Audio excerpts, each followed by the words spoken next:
Hello friends, તમારું સ્વાગત છે મારા કિચનમાં। તો આજે આપણે બનાવીશું નાસ્તામાં બનાવી શકાય તેવા બટેટા પૌવા। બાળકોને લંચ બોક્સમાં કે પછી સવારના નાસ્તામાં બનાવી શકાય તેવા બટેટા પૌવા આજે આપણે બનાવીશું।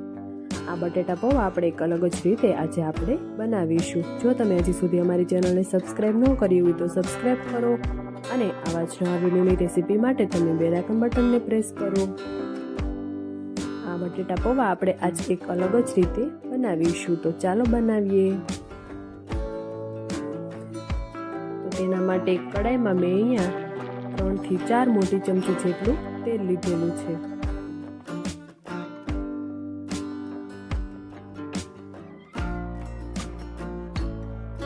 તેલ થોડું ગરમ થાય એટલે 1 કપ જેટલા આપણે તેમાં સિંગદાણા નાખીશું। સિંગદાણા આપણે તળાઈ જાય ત્યાં સુધી તેને થવા દઈશું।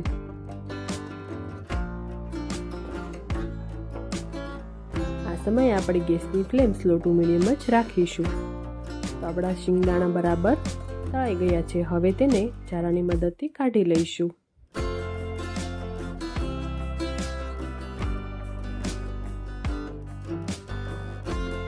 એકદમ ઝટપટ બની જાય તેવા બટેટા પૌવા છે તે આજે આપણે બનાવીશું।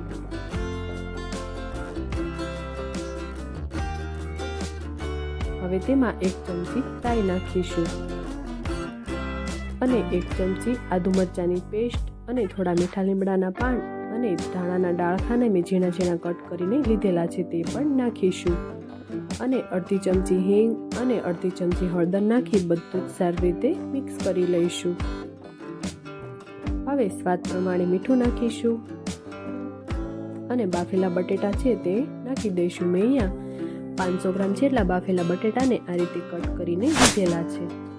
તો બધું મિક્સ થાય છે ત્યાં સુધીમાં અમારા વિડીયોને લાઈક, શેર અને સબસ્ક્રાઈબ કરો અને આવા વિડીયોની રેસીપી માટે તમે બેલ આઇકન બટનને પ્રેસ કરો। હવે તેમાં બધા મસાલા બેલેન્સ થાય તે માટે અડધી ચમચી ખાંડ નાખીશું અને તેને પણ સારી રીતે મિક્સ કરી લઈશું। મેં અહીંયા બટેટા પૌવા બનાવતા પહેલા પૌવાને સારી રીતે ધોઈને કોરા કરવા મૂકી દીધા હતા। હવે તે નાખી દઈશું। મેં અહીંયા 1 બાઉલ જેટલા પૌવા લીધેલા છે, તો ધોઈને સારી રીતે કોરા કરીને લીધેલા છે તે નાખીને હવે બધું જ સારી રીતે મિક્સ કરીશું। એકદમ સરળ અને ઝટપટ બની જાય તેવા બટેટા પૌવા તૈયાર છે।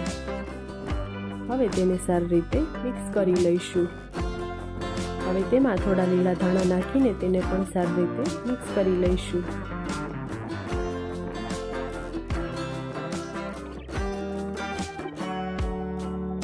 તો બટેટા પૌવા તૈયાર છે। હવે એક પ્લેટમાં સર્વ કરીશું। સવારના નાસ્તામાં કે બાળકોને લંચ બોક્સમાં આપી શકાય તેવા બટેટા પૌવા તૈયાર છે। હવે તેમાં ઉપરથી ઝીણા સમારેલા કાંદા નાખીશું, ઝીણા સમારેલા ટમેટાના ટુકડા પણ નાખીશું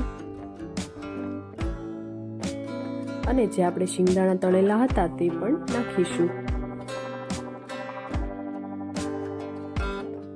અને લીલા ધાણા પણ નાખીશું અને થોડા દાડમના દાણા પણ નાખીશું અને થોડી આપણે ઝીણી સેવ પણ ઉપરથી નાખીશું